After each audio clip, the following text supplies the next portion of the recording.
Bonjour et bienvenue dans cette nouvelle vidéo. Je suis Dimitri Boujard, l'avocat investisseur. Je suis expert en droit immobilier et fiscalité immobilière. Je suis également investisseur moi-même depuis plus de 20 ans et je suis conférencier dans de nombreux séminaires immobiliers. Mon cœur d'activité est le conseil aux investisseurs immobiliers et la création de leur société. Dans cette vidéo, je vais vous parler de la contribution sur les revenus locatifs. La contribution sur les revenus locatifs est une taxe supplémentaire qui est venue remplacer il y a quelques années une ancienne taxe qui était la contribution additionnelle à la contribution représentative du droit au bail. Bon, concrètement, qui concerne-t-elle? Elle concerne les investisseurs qui louent de l'immobilier via des sociétés à l'impôt sur les sociétés.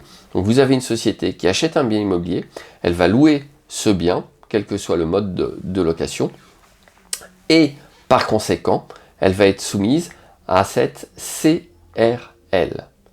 Cette CRL s'élève à 2,5% du montant des loyers. Donc je parle bien du montant des loyers avant l'imputation des charges, ce n'est pas sur les bénéfices.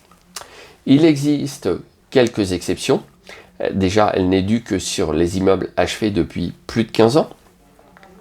Elle n'est pas due sur les revenus dont le montant annuel par local n'excède pas 1830 €, ce qui concrètement est un cas d'école. Elle est très faible dans cette hypothèse.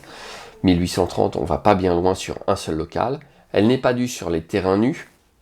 Elle n'est pas due non plus sur les locations donnant lieu au paiement de la TVA. On vise ici notamment et principalement le cas du bail commercial dont le propriétaire aurait fait le choix de le soumettre à la TVA puisque son locataire final est un commerçant lui-même soumis à TVA. Donc dans cette hypothèse, la TVA n'est pas un inconvénient et ce type de bail ne sera pas en plus soumis à les revenus que procure ce type de location ne seront pas soumis à la CRL. Voilà, il y a une autre série de petites exceptions, mais qui en réalité ne concernent pas l'investisseur immobilier classique.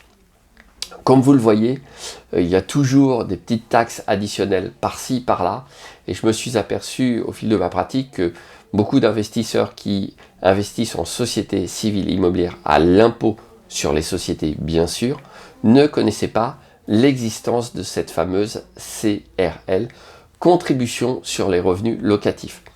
Par conséquent, prenez-la en compte lorsque vous allez faire vos calculs de rentabilité et vos simulations. Sinon, vous risquez d'avoir un petit peu oublié cette taxe supplémentaire. Elle doit être déclarée à l'IS et elle est recouvrée suivant les mêmes modalités que l'impôt sur les sociétés. En pratique, c'est votre expert comptable qui se chargera évidemment de toutes ces formalités. Voilà, j'espère que cette vidéo vous a plu, que vous êtes déjà abonné à ma chaîne. Si ce n'est pas le cas, abonnez-vous à ma chaîne. Évidemment, cliquez sur la cloche pour recevoir les notifications et n'hésitez pas à mettre un pouce bleu et enfin à partager tout simplement cette vidéo. À bientôt.